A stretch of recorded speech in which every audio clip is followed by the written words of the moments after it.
Chapter 9. The Abyss Unleashed. A deafening silence filled the air. The figure's words echoed in my mind, their weight pressing down on my very soul. The abyss is you, and you are the abyss. My breath hitched, my vision blurred. Ignis roared beside me, sensing my inner turmoil, but even his fiery presence felt distant. Was this the truth I had been running from? That every battle, every struggle had been leading me to this moment, not to vanquish the abyss, but to become it? No. I shook my head, stepping back. My heart pounded like a war drum, my mind a storm of denial. That's not who I am. That's not who I want to be. The figure chuckled darkly. Then why do you fight so well in darkness? Why does your power grow strongest when you embrace the abyss? I clenched my fists, my nails digging into my palm. I wanted to refute the words, to push them away, but deep down, a part of me trembled, not from fear, but from recognition. Every battle, every victory had come when I let go of restraint, when I allowed the fire within me to burn uncontrolled. Lyra's voice broke through my thoughts. Leo, don't listen to it. You are more than this darkness. Her plea was filled with desperation, yet her eyes held uncertainty.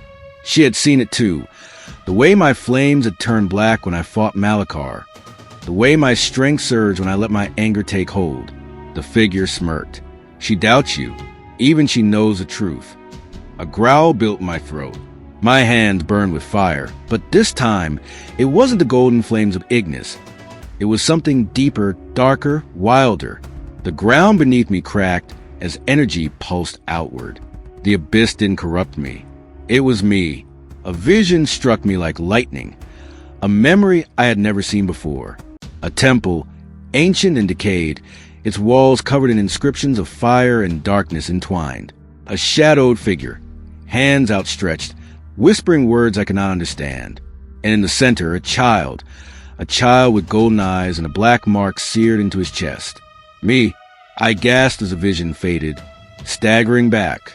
No, this isn't real. The figure tilted its head. It is. The abyss chose you from the beginning. You were never meant to fight it. Leo, you were meant to awaken it. The world seemed to tilt. The ground trembled. A vortex of shadow and flame swirled around me. And in that moment, I felt something snap inside me. A chain I never knew existed, breaking apart. Ignis roared in protest, his body flickering between red and black flames. Leo, you must resist. The fire within you is not meant for destruction. But was that true? Was the fire ever truly mine? Or had it always belonged to something far greater, far darker? My hands trembled as I looked down at them, black veins crawling up my arms. The abyss wasn't just inside me. It had always been a part of me. My very essence was forged in its depths. Lyra stepped closer, hesitant yet determined. Leo, you have a choice. You can fight this. A choice? Could I really fight what I was meant to become? Could I reject the power surging through my veins, the very force that had carried me through battle after battle? Or should I embrace it? The figure extended its hand once more. Accept what you are, and you will finally see. The ground cracked, the abyssal energy rising like a tide, pulling me in. The decision loomed before me. One path leading to hero I once believed I was, the other leading to something far more terrifying. A true king of the abyss. I closed my eyes and made my choice. Chapter 10. Ascendance of the Abyss King. The moment my decision was made, a surge of power coursed through me, unlike anything I had ever felt before. The fire of Ignis intertwined with the darkness of the abyss, fusing into something new, something primal. My body trembled as the energy carved through me, reshaping me from the inside out. A scream tore through my throat, not one of pain, but of awakening. The figure before me stepped back, eyes widening. Yes, you finally understand. I opened my eyes, and the world around me changed. No longer was I merely Leo, the warrior fighting against the abyss. I was now its embodiment, its well-made flesh. The sky darkened, streaks of red lightning flashing across the heavens as the ground beneath me pulsed with life. Ignis roared, his form shifting. His crimson scales darkened, tinged with veins of obsidian. The fire he breathed no longer bore the golden hue of purity, but the deep, endless black of the abyss. Even Lyra, my closest ally, took a step back, her hands trembling. "Leo, what have you done?" she whispered. I turned to her, and for the first time, I truly saw her fear. A voice, no, a chorus of voices, whispered in my mind, weaving their will into my thoughts. They were not my masters. They were my subjects. The abyss had no ruler before, but now it did. I had become what I was always meant to be. I said, my voice resonating with newfound authority. The abyss no longer controls me. I control it. The figure before me knelt, its hooded face lowering in reverence. The Abyss King has risen. A chill spread across the battlefield as creatures of the dark emerged from the shadows, drawn to my presence. No longer mindless entities of destruction, they bowed before me, awaiting my command. Lyra's hands clenched into fists. "If you think I'll stand by and watch you lose yourself to this darkness, you're wrong." I smiled, though something deep inside me wavered. "Then fight me, Lyra. Show me that you still believe in the man I once was." As our battle began, I knew that this was only the beginning. The world would soon witness the rise of its true ruler. The abyss had been unleashed. Chapter 11, The Abyssal Throne. The moment Leo accepted his destiny, the world around him trembled. Shadows twisted and coiled like living serpents, and the flames of Ignis darkened, their once golden hue now a midnight black. The power of the abyss coursed through his veins, no longer restrained but fully unleashed. His body radiated raw energy, his eyes glowing with eerie luminescence. Lyra stood frozen, her breath caught in her throat. "Leo, what have you done?" Leo turned to her, his expression unreadable. "I have accepted what I am. No more running, no more fighting what was always within me. The abyss is my birthright." The word sent a shiver through her spine. This was no longer the Leo she had fought beside. His presence was overwhelming, oppressive even. The very air around him crackled with dark energy. The ground beneath him was shifting, small fragments of earth levitating under his command. A deep voice echoed in Leo's mind. "The throne awaits, my king." Before Leo could respond, a rift tore open in the sky. From its depths, figures emerged, cloaked in darkness, their eyes gleaming like dying stars. They knelt before him, their voices a whispering chorus of reverence. The abyss welcomes its ruler. Lyra took a step forward, her resolve hardening. "No, Leo, you are not this. You are more than the abyss." Leo regarded her for a long moment before extending a hand. "Come with me, Lyra. Stand by my side, and together we will shape this world anew." Tears welled in her eyes as she shook her head. "This isn't you." The Leo the first no one surrender to darkness. He would fight it. A flicker of emotion passed through Leo's gaze, but it was gone as quickly as it appeared. He lowered his hand. "Then you are against me." The kneeling figures rose, their movements fluid like shadows given form. The abyssal warriors, loyal only to their king, unsheathed their weapons, blades forged in the abyssal void, pulsing with malevolent energy. Lyra reached for her own weapon, her grip tightening. "If I have to fight you to bring you back, then so be it." Leo raised his hand, and the warriors halted. "You would challenge me?" His voice was calm, yet it carried an undeniable power. She nodded, her heart pounding. "I won't let you fall, even if it means standing alone." Leo exhaled slowly. "Then let this be your final lesson."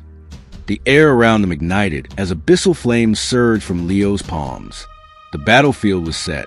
The battle between light and darkness, between old friends and new enemies, was about to begin, and the abyss watched, waiting for its king to ascend. Chapter 12, A Battle of Fate. The battlefield was set beneath the swirling abyssal sky. The air crackled with energy as Leo and Lyra faced each other, their gazes locked in an unspoken war of emotions. The abyssal warriors stood behind Leo, their dark forms shifting, waiting for his command. Ignis hovered in the distance, his once fiery eyes now dimmed by the corruption seeping into his master. Lyra tightened her grip on her weapon, her heart hammering in her chest. "Leo, I won't let you go down this path." Even if I have to fight you, I'll bring you back. Leo's expression remained impassive. You don't understand, Lyra. The abyss is my enemy. It's my true nature. For the first time, I see clearly. The world we fought to protect is weak, fragile. But I can change it. She shook her head, stepping forward. You're wrong. Power without balance is destruction. The Leo the first knew believed in hope, not in ruling through fear. Leo raised his hand, and the abyssal warriors surged forward, their weapons of void and shadow slashing through the air. Lyra moved swiftly, blocking their strikes, countering with bursts of light magic. Each strike she landed dissipated the darkness momentarily. But the warriors reformed, their essence eternal. Through the chaos, Leo watched conflicted. A part of him wanted to stop, to listen, but the abyss pulsed within him, whispering, urging him forward. With a flick of his wrist, shadows coiled around him, manifesting a blade of pure darkness. This is your last chance, Lyra. Join me or fall. She met his gaze, unwavering. Then I'll fight for the real you. Their blades clashed, sending shockwaves through the battlefield. Fire and darkness collided against light and determination. Lyra fought with everything she had. Her strikes aimed not to kill, but to break the abyss hold on Leo. Each attack chipped away at the shadows wrapping around him, but they reformed just as quickly. Leo struck with precision, his movements faster, sharper than ever before. He was relentless, the power of the abyss flowing through him like an unstoppable current. But despite his strength, a seed of doubt had been planted within him, a flicker of something that had not yet been entirely consumed. Leo, listen to me, Lyra cried, dodging a dark inferno that erupted from his hands. This isn't you. The abyss is using you. For a moment, his attack faltered. A flash of memory crossed his mind. His journey, his friendships. The battles fought not for power, but for a greater cause. His hands trembled, the darkness flickering.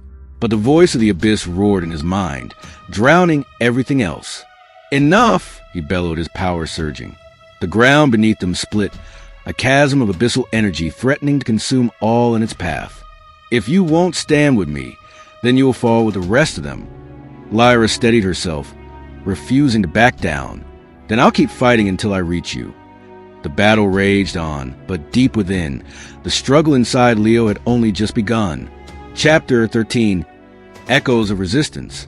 The world held its breath, a silent witness to Leo's ascension as the Abyssal King. The once vibrant landscapes were now cloaked in a perpetual twilight, the sky a swirling canvas of crimson and obsidian. Leo, enthroned upon a jagged spire of blackened rock that had erupted from the earth, surveyed his dominion with eyes that burned with the cold fire of the abyss. The resistance within him, a flickering ember of his former self, was being rapidly consumed by the overwhelming power that now coursed through his veins. Lyra, battered and bruised, stood at the foot of his throne, her gaze unwavering. She had witnessed a horrifying transformation, the complete surrender of Leo's humanity to the abyss. Yet, a sliver of hope remained, a belief that the man she knew was still trapped within the monstrous shell. She had seen the brief flashes of doubt, the moments when the Abyssal King's gaze wavered, hinting at the internal struggle. Leo, she called out, her voice hoarse but firm. You are not this. This is not who you are. Her words echoed to the desolate landscape, a fragile plea against the encroaching darkness. Leo's head tilted, his gaze shifting to her, a chilling mix of recognition and cold indifference. Who I was is irrelevant, he replied, his voice a distorted echo, laced with the power of the abyss. I am the Abyssal King. This is my destiny. The air crackled with abyssal energy, and the blackened ground beneath Lyra's feet began to tremble. Ancient, gnarled trees, their leaves turned to ash, swayed ominously as if bowing before their new ruler. The world was changing, reshaping itself to reflect Leo's newfound power. News of Leo's transformation spread like wildfire, reaching the farthest corners of the world. The guilds, once bastions of hope, were now fractured, their members gripped by fear and despair. Whispers of a prophecy, long forgotten, resurfaced, foretelling the arrival of the Abyssal King, the harbinger of the end. The ancient beings, the guardians of the world's balance, Stirred from their slumber, their senses heightened by the surge of abyssal energy, they knew that the true battle had begun. In the heart of a hidden sanctuary, a council of these ancient beings convened. Their forms shimmered with ethereal light, their voices resonating with the wisdom of ages. "The prophecy is upon us," one of them intoned, its voice a deep, resonant hum. "The Abyssal King has risen, and the balance is shattered. We must act," another declared, its form flickering with incandescent energy. "The world cannot withstand the power of the Abyss unleashed." They debated the course of action, their voices a symphony of ancient power. Some advocated for a direct confrontation, a desperate attempt to extinguish the Abyssal King's power. Others argued for a more subtle approach, seeking to awaken the remnants of Leo's humanity, to turn him against the Abyss. Meanwhile, Lyra refused to give up on Leo. She knew that the abyssal power had amplified his inner conflicts, twisted his fears and doubts into weapons against him. She sought to remind him of the bonds they had forged, the moments of shared laughter and tears, the promises they had made. She knew that the key to his salvation lay in those memories, in the connection they shared. She began a journey into the corrupted lands, facing the abyssal creatures that now roamed freely, their forms twisted and warped by the dark energy. She used every ounce of her skill, her determination fueled by the hope that she could reach Leo, that she could bring him back from the brink. As Lyra ventured deeper into the abyssal domain, she encountered pockets of resistance, small bands of survivors who clung to hope in the face of overwhelming despair. They had witnessed the devastation firsthand, the loss of their homes, their loved ones. They were broken but not defeated.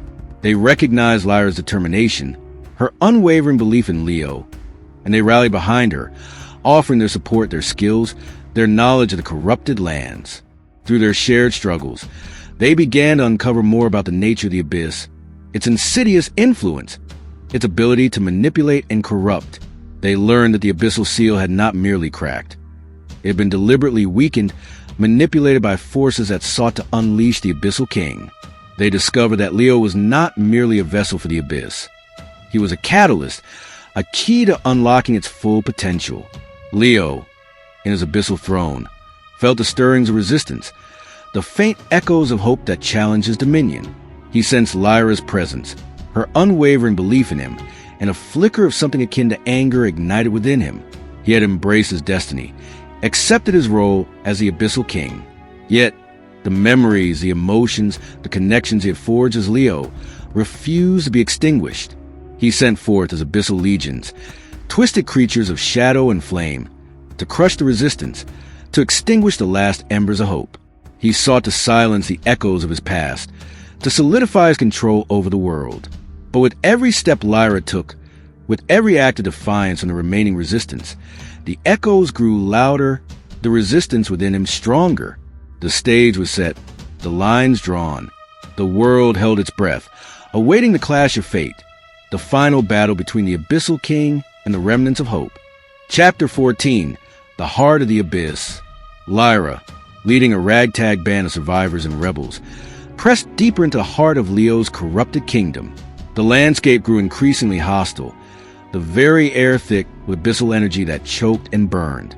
Twisted creatures, once noble beasts or even humans, now served as the Abyssal King's vanguard, their eyes burning with malevolent hunger.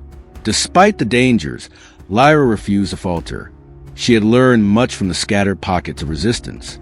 Ancient texts, hidden in crumbling ruins, spoke of a nexus, a central point for which the Abyssal King drew his power. If they could reach it, perhaps they could disrupt the flow of energy, weaken Leo, and give him a fighting chance to reclaim himself. The journey was fraught with peril. They battled through hordes of monstrous creatures, navigated treacherous landscapes warped by abyssal energy, and evaded patrols of corrupted soldiers. Lyra's leadership was tested, but her resolve remained unshaken. She inspired those around her, reminding them of what they were fighting for, not just survival, but the soul of their friend. Meanwhile, Leo, seated upon his obsidian throne, felt the tremors of their approach. He sensed Lyra's unwavering determination, her refusal to give up on him. It stirred within him a conflict he couldn't ignore, a discordant note in the symphony of abyssal power that now surged through him. He tried to quell it, to focus on consolidating his rule, on crushing the resistance. But Lyra's presence was a persistent thorn, a reminder of a life he had cast aside. He dispatched his most powerful lieutenants, monstrous entities infused with pure abyssal energy, to intercept Lyra and her followers. He watched through their senses as they battled, a grim spectacle of defiance against overwhelming odds.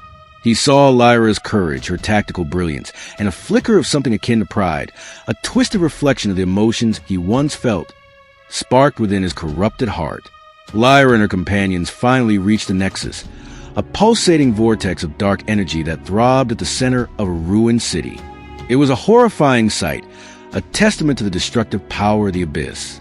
But even as they prepared to strike, they found themselves surrounded.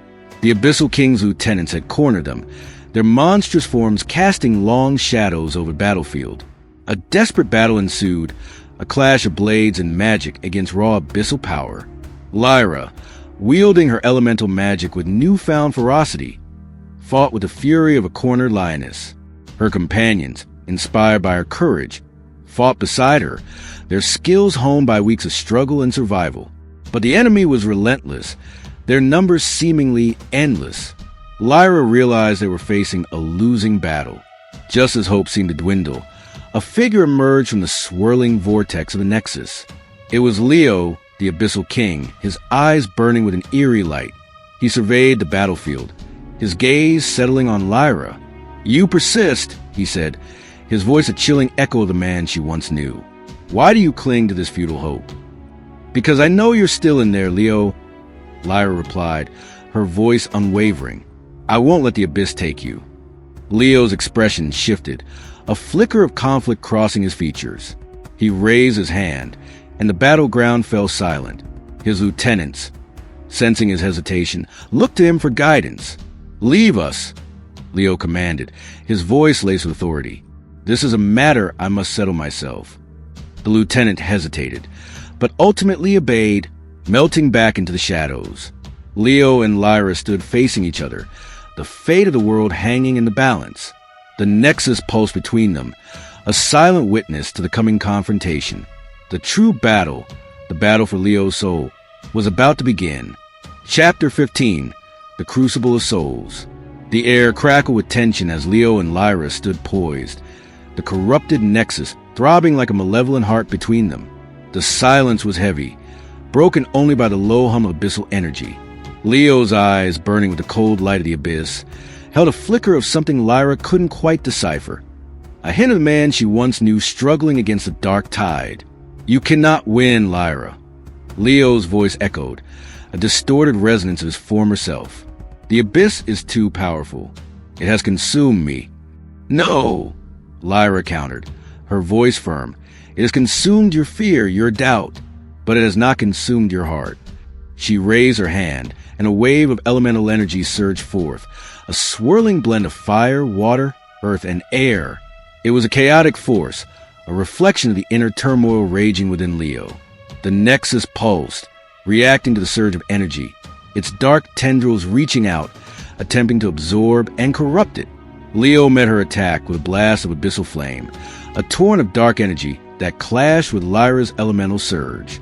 The two forces collided, creating a vortex of chaotic energy that ripped through the ruined city. The ground trembled, and the sky above swirled with ominous clouds. "You are fighting a losing battle," Leo repeated, his voice laced with a hint of desperation. "Embrace the Abyss, Lyra. Join me."